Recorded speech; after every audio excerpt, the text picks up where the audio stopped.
आम आदमी पार्टी 15 दिनों में 45 रैलियां कर रही है पूरे हरियाणा के अंदर।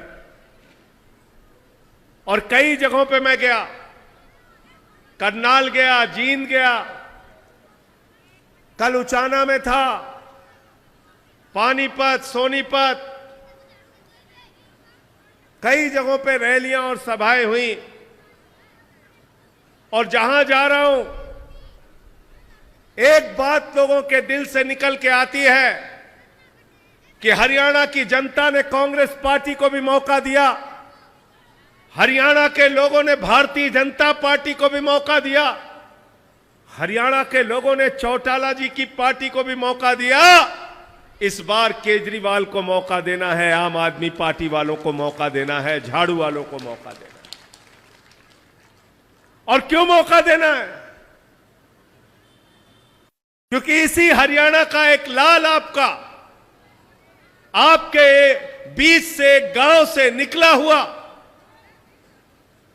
एक युवा अरविंद केजरीवाल देश के सबसे बड़े इंजीनियरिंग संस्थान आईआईटी से इंजीनियरिंग करता है, इनकम टैक्स कमिश्नर की नौकरी करता है, लेकिन उस नौकरी को लात मार के देश सेवा का संकल्प लेता है, झुग्गी बस्तियों में रहता है, सूचना के अधिकार की लड़ाई लड़ता है। और केजरीवाल ने भ्रष्टाचार विरोधी आंदोलन खड़ा किया पूरे देश में, अन्ना हजारे जी के साथ मिलके।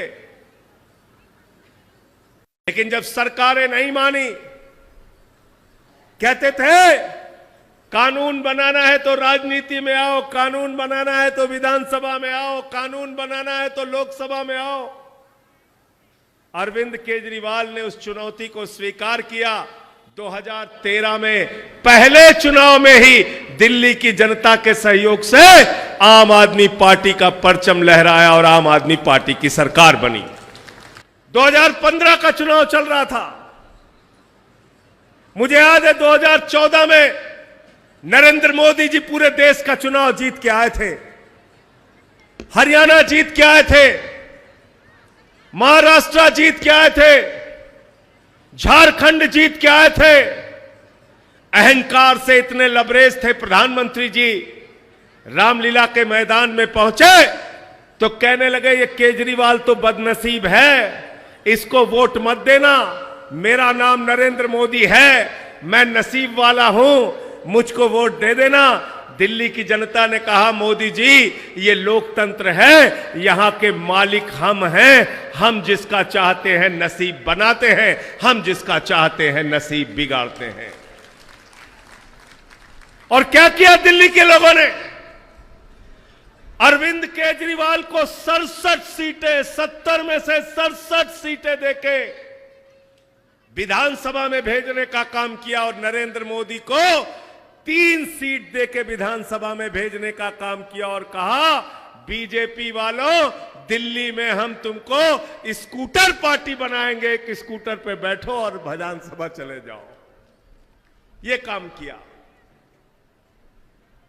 फिर पंजाब गए चुनाव लड़ने, 2017 में वहां 22 सीटें आई,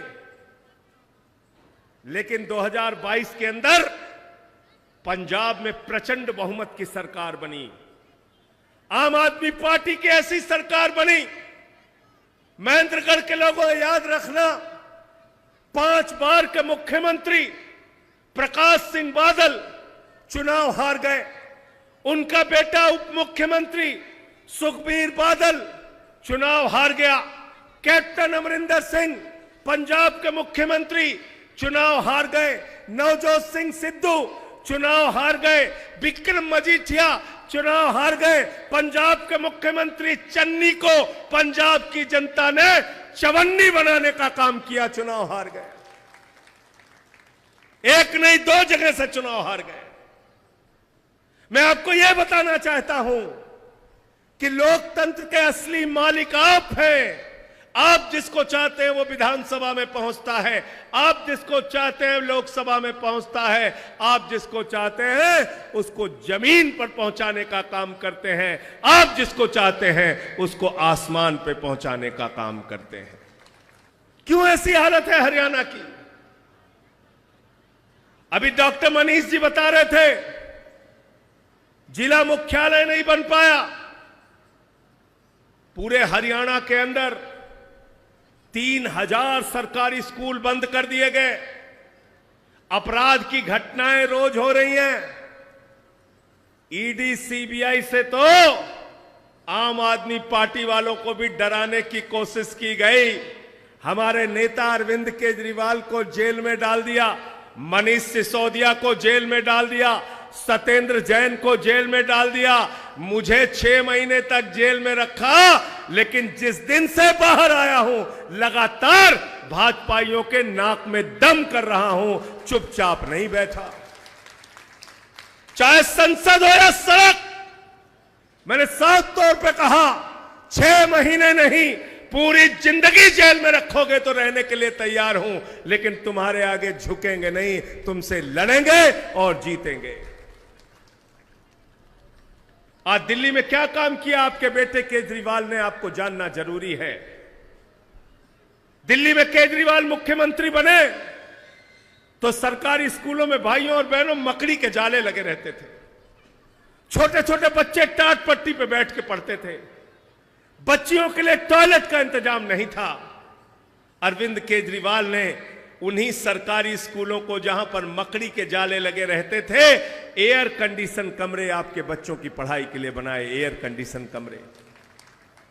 सरकारी स्कूलों में स्विमिंग पूल का निर्माण किया, एथलीट के ग्राउंड बनाए, हॉकी के ग्राउंड बनाए, शानदार सरकारी स्कूल बनाया।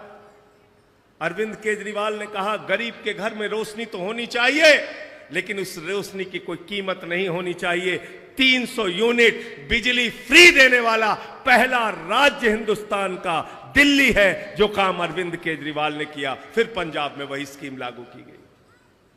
हमारी माताएं बहनें, जो मजदूर महिला होती है, एक ऑटो वाले की बेटी, एक रिक्शे वाले की बेटी, एक ठेला लगाने वाले की बेटी, उसको जब सुबह कॉलेज जाना होता था तो बाप का चेहरा देखती थी, बाप बेटी का चेहरा देखता था, अपनी जेब की तरफ देखता था। अगर उसके जेब में 50 रुपए नहीं होते थे तो अपनी बेटी को कॉलेज नहीं भेज पाता था। इस दर्द को अरविंद केजरीवाल ने समझा और दिल्ली में माताओं बहनों और बेटियों के लिए बस की यात्रा पूरी तरीके से फ्री कर दिया। मोहल्ला क्लिनिक बनाया हमने, जहां 200 तरह की जांच फ्री होती है, दवाएं मुफ्त में मिलती हैं, अल्ट्रासाउंड फ्री में होता है। फरिश्ते स्कीम दिल्ली के अंदर हमने लागू किया। हमने कहा किसी का एक्सीडेंट हो जाए तो उसको छोड़कर भागना नहीं, उसको उठाकर अस्पताल पहुंचा देना। अस्पताल पहुंचाने का भी 2000 रुपए केजरीवाल की सरकार देती है, और इलाज में 50 लाख और 1 करोड़ भी खर्च हो तो केजरीवाल की सरकार देती है। बुजुर्गों के लिए श्रवण कुमार बन के तीर्थ यात्रा कराने का काम किया। इतने सारे काम दिल्ली के अंदर किए। बिजली फ्री, पानी फ्री, शिक्षा फ्री, इलाज फ्री, बुजुर्गों की तीर्थ यात्रा फ्री, माताओं बहनों के लिए बस की यात्रा फ्री। और ऐसे आदमी को पकड़ के आपने जेल में डाल दिया। ऐसे आदमी को जिसने शानदार स्कूल बनाए। अरे अमेरिका के राष्ट्रपति ट्रंप की पत्नी हिंदुस्तान आई, नरेंद्र मोदी ने कहा गुजरात का सरकारी स्कूल देख लो, उसने कहा नहीं देखना। बोले मध्य प्रदेश का देख लो, उसने कहा नहीं देखना। बोले उत्तर प्रदेश में योगी बाबा हैं, उनका स्कूल देख लो, उसने कहा नहीं देखना। बोले हरियाणा बगल में है, वहां सरकारी स्कूल देख लो, उसने कहा नहीं देखना। तो मोदी जी ने कहा फिर देखना क्या है? तो उसने कहा मनीष सिसोदिया और केजरीवाल ने जो सरकारी स्कूल बनाया वो देखना है। पहले लोग कहते थे अमेरिका से सीखो, अमेरिका से सीखो, अमेरिका से सीखो। आज अमेरिका वाला कह रहा है केजरीवाल से सीखो, आम आदमी पार्टी से सीखो, इन टोपी वालों से सीखो। मैं आपसे कहने के लिए आया हूं, हाथ जोड़कर विनती करने के लिए आया हूं, कितनी दुश्वारियां सहेंगे आप, कितनी तकलीफ बर्दाश्त करेंगे आप। यह अमन बिक रहा है, चमन बिक रहा है, गरीबों के तन का कफन बिक रहा है, बाजारों में बहनों का तन बिक रहा है। यारो बुरा न मानो तो कह दूं, इन बेईमानों के हाथों वतन बिक रहा है, इन बेईमानों के हाथों वतन बिक रहा है। ये वतन का सौदा करने वाले लोग इस देश के ऊपर राज कर रहे हैं। हरियाणा के अंदर जातियों के नाम पे भेद करा दिया, धर्म के नाम पे झगड़े करा दिए, जगह जगह हिंसा होती है। कभी इनेलो का प्रदेश अध्यक्ष मारा जाता है, कभी किसी पार्टी के ऊपर हमला होता है। हमारे पार्टी के कार्यकर्ताओं को प्रदर्शन करते हैं, उनको लहूलुहान कर दिया जाता है, पीट पीट के उनके ऊपर एफआईआर की जाती है। मैं कहना चाहता हूं भारतीय जनता पार्टी की सरकार से, नायब सिंह सैनी जी की सरकार से, नायब सिंह सैनी जी, आप तो 5 महीने के लिए अग्निवीर बन के आए हो, आपको हरियाणा की जनता अभी हटाने वाली है चुनाव के अंदर। मुख्यमंत्री के लिए भी अग्निवीर लागू कर दिया। एक जाएगा, दूसरा 5 महीने के लिए आएगा, फिर 5 महीने के लिए जाएगा, फिर 5। ये ऐसे बेईमान लोग हैं। आज पार्टियां खत्म करने पे लगी हुई है बीजेपी। इनके पास कोई काम नहीं।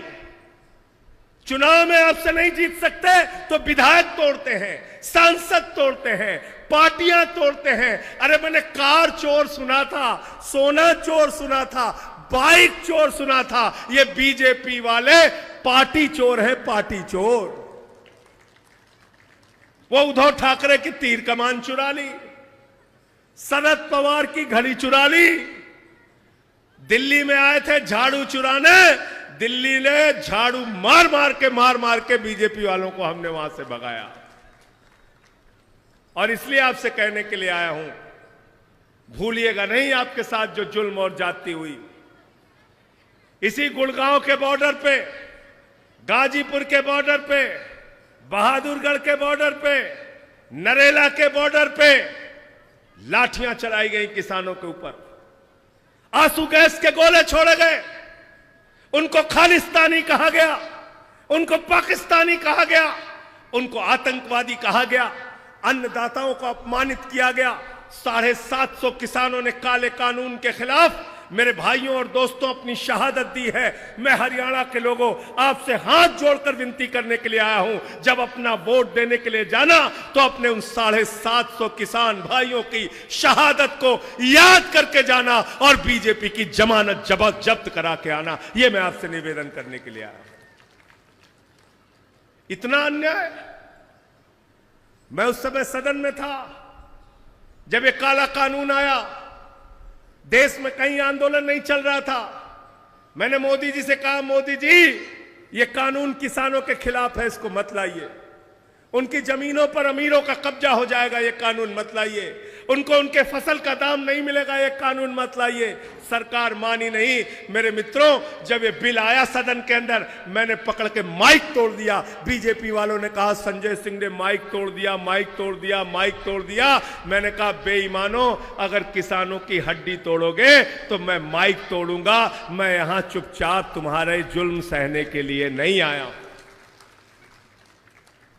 आज क्या हालत हो गई है हरियाणा के किसान की, क्या हालत है इस देश के किसान की। फसल का दाम मांगने जाते हैं तो लाठी मिलती है, सिंचाई के लिए पानी मांगने जाते हैं तो लाठी मिलती है, खाद की बोरी मांगने जाते हैं तो लाठी मिलती है, कर्ज की माफी मांगने जाते हैं तो लाठी मिलती है। अरे जो आपको लाठियां मारते हैं, जो कहते हैं धारा 144 लगी है तुमको आने नहीं देंगे, इस बार अपने घर के आगे धारा 144 लगा देना और कहना किसी भी बीजेपी वाले को हम यहां पर आने नहीं देंगे। हमारे घर के आगे भी धारा 144 लगी है, लगाओगे ना 144?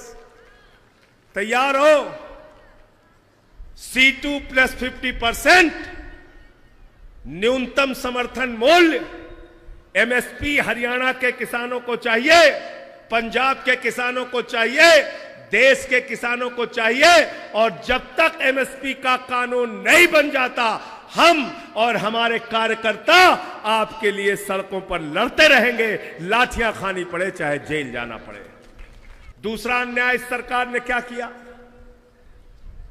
दूसरा अन्याय क्या किया? अग्निवीर योजना लेके आ गए। हरियाणा वीरों की धरती है। हरियाणा के अंदर आप गांव गांव में जाइए, गांव के बाहर एक बड़ा सा फाटक होता है, उस फाटक पर किसी न किसी शहीद का नाम दर्ज होता है। गांव वाले फक्र से कहते हैं हमारा बेटा पाकिस्तान से लड़ते हुए शहीद हुआ, हमारा बेटा बांग्लादेश से लड़ाई में शहीद हुआ, हमारा बेटा कारगिल के युद्ध में शहीद हुआ, हमारा बेटा चीन के युद्ध में शहीद हुआ। लेकिन ये अग्निवीर योजना लाकर हरियाणा के नौजवानों के साथ गद्दारी करने का काम केंद्र की मोदी सरकार ने किया है, भारतीय जनता पार्टी ने किया है। ये अग्निवीर योजना भारत माता की सीमा की सुरक्षा के साथ गद्दारी है और हम लोग इसको बदलने की भी लड़ाई आपके साथ मिलकर लड़ेंगे। अग्निवीर खत्म होना चाहिए। अभी प्रधानमंत्री ने एक बयान दिया। मनीष जी, आपने वो बयान सुना प्रधानमंत्री का? प्रधानमंत्री जी ने कहा ये अग्निवीर योजना से हम भारत की सेना को युवा बना रहे हैं, युवा बना रहे हैं। मैंने कहा वाह रे मोदी जी, जिस भारतीय सेना ने पाकिस्तान को बार बार हराया, जिस भारतीय सेना ने पाकिस्तान के दो टुकड़े कर दिए, बांग्लादेश और पाकिस्तान बन गया, जिस भारतीय सेना ने कारगिल का युद्ध जीता, अरे हमारी वो भारतीय सेना पराक्रमी भी थी, वीर भी थी, बहादुर भी थी, युवा भी थी। अगर युवा बनाना है तो पहले देश के प्रधानमंत्री को युवा बनाओ। तुम 73 साल में तीसरी बार प्रधानमंत्री बनोगे और हरियाणा का नौजवान 21 साल में रिटायर हो जाएगा। ये व्यवस्था हम नहीं चाहते हैं। मोदी जी 73 साल में तीसरी बार प्रधानमंत्री बनेंगे और किसान के बेटे को कहते हैं बेटा 21 साल में रिटायर हो जाओ। बाप नौकरी करेगा, बेटा रिटायर हो जाएगा। ये कौन सा कानून है? ये कैसा कानून आप लेके आए हैं? इसलिए साथियों और दोस्तों, हम आपसे कहना चाहते हैं, किसानों का सवाल है, नौजवानों का सवाल है, महंगाई का सवाल है। आज महंगाई आसमान पे पहुंच गई।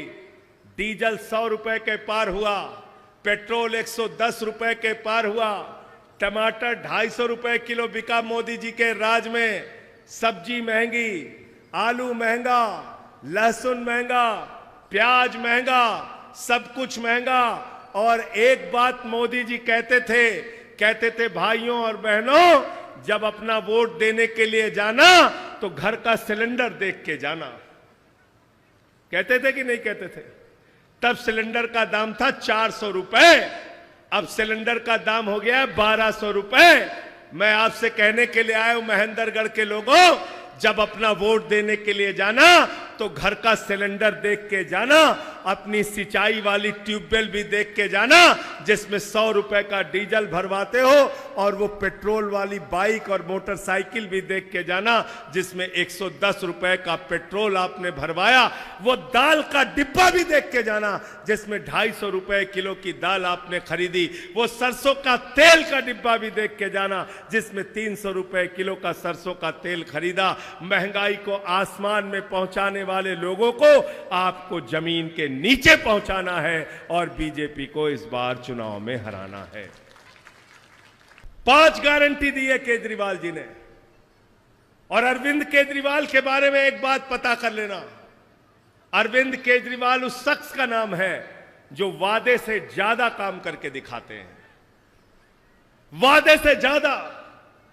पंजाब में जाकर देख लेना भगवंत मान की सरकार, 30 साल के बाद नहरों में पानी आया है वहां पर, 300 यूनिट बिजली फ्री मिलती है लोगों को, 43,000 तो पक्की नौकरी दे चुके भगवंत मान की सरकार।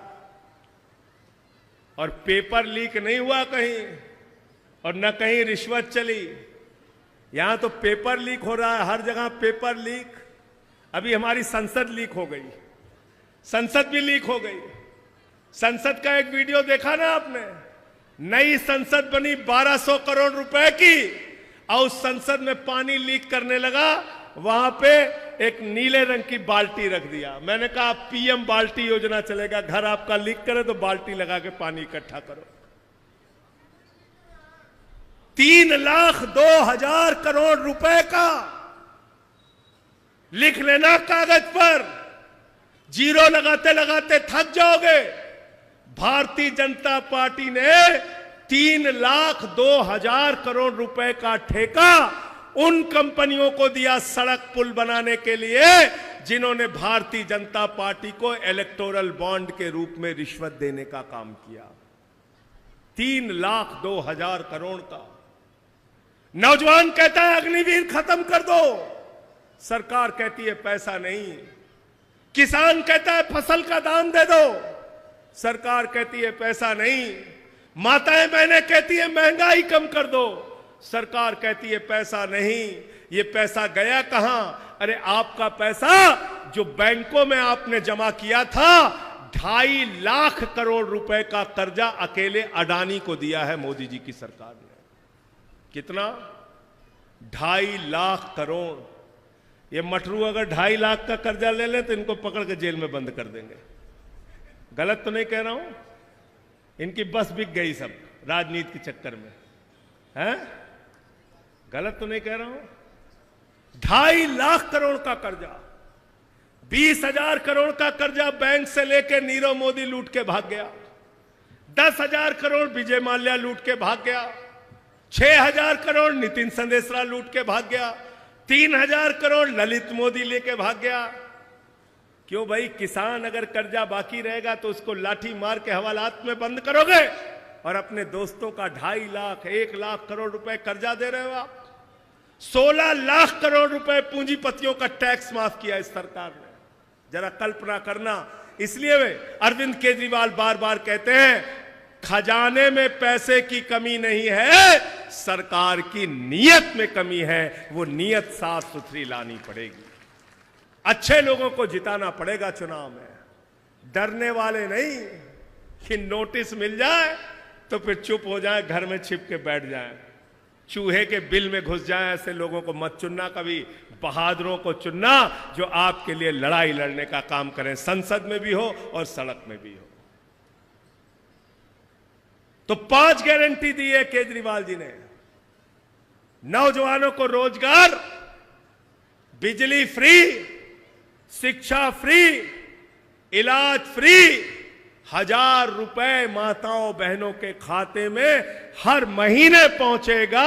ये योजना हरियाणा के अंदर लागू होगी। जैसे दिल्ली की विधानसभा में हमने पास कर दिया है, पंजाब में हमने ऐलान किया है, वो योजना हरियाणा के अंदर भी लागू होगी।